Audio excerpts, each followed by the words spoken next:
A fost odată ca în povești, eu am luat multe curse de la Marriott și multe curse de la Radisson Blu cu evrei,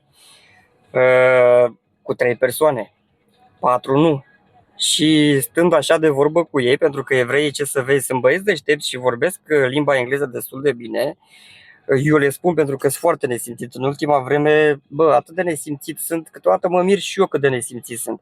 Eu le zic de la obraz, de ce nu ne iei, domnule, 4? Că uite alții ne ia, că nu lăsați voi niciodată tips. Pentru că niciodată voi nu lăsați tips. Deși îi aud în mașină că mai și pierd bani, dar mai și câștigă sume de la colosale. Nu lăsau un leu.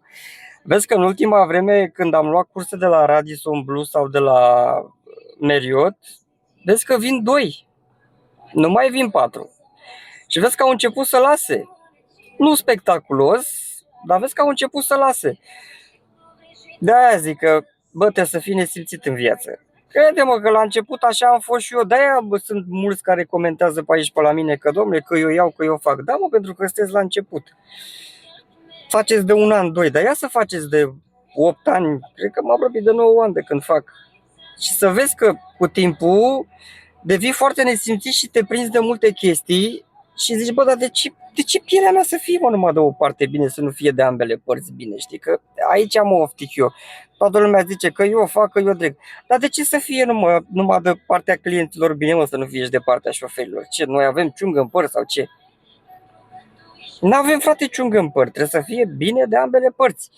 Să fie o chestie reciprocă. Eu asta încerc să explic tuturor, mai ales ăstora care sunteți noi pe platformele de ride sharing, da? Și chiar și la taxi până la urmă, da? Să nu vă lăsați călcați în picioare. Păi tu știi câte certuri am avut eu cu evrei pe chestia asta? Că veneau cu pahare de vin, zic, nu vă iau. De ce? Că luam înainte, până când mi-a vărsat un prost pe banchetă vin și vinul miroase, frate. Vinul și berea, de fapt, orice alcool miroase. Nu mai zici că lasă pată și că rămâne bancheta udă și că să urcă următorul și să udă la buci. Nu mai zici de asta. De ce să te las, De ce să te las, să fumezi dacă eu nu fumez? De ce să te las să vii cu paharele de alcool dacă ești beat și îmi faci mizerie în mașină? De ce să vă iau 4 dacă sunteți bulangii și nu lăsați nimic? Evreii erau foarte nesimțiți înainte, dar vezi că acum au început să se dea pe brazdă. Trebuie doar, măcar 50% din noi dacă facem chestia asta și eu zic că educăm.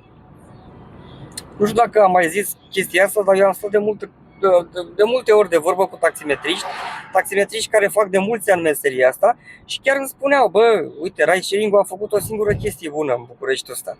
Au început să educe clienții. S-au mai micșorat țepele, au început să lase tip și când cer oprire la magazin, da? Când vin mai mulți inși, când vrei la benzinărie. Acum, din ce ziceau oamenii, acum că ei mint și eu până la urmă, știi? Dar nu merge așa, dar vezi că evreii, îți repet, evreii au început să se mai educe. Ține numai de noi chestia asta, știi? Să educăm până la urmă, că poate că la ei în țară așa se întâmplă, știi? Dacă nu educi, eu n-am mai luat, în ultima vreme nu sta mai potrivit să vină 4 inși, evrei mă refer, că după acolo ei, după la Marriott sau după la Radisson Blu, că ăștia au bani să duc la casino, știi? Nu prea mai nimerit în ultima vreme. 2, rar când vin câte 3. Ceea ce înseamnă că lumea a început să nu-i mai ia. Și au început să nu mai fumeze în mașină și au început să nu mai vină cu pahare de vin, că până la urmă, frate, pleci de la casino cu vin, da, ia și bea și aruncă paharul ăla, ce vii cu el la mine în mașină. Despre asta e vorba. Dar evreii, da, așa este. Evreii mergeau câte 4. Și nu lăsau nimic. Și nu că nu lăsau nimic, nici măcar nu plăteau după virgulă. Dacă era 12,50 cursa, să dea 12 lei. Da, că nu merge așa, că nu s-a întâlnit hoțul cu prostul.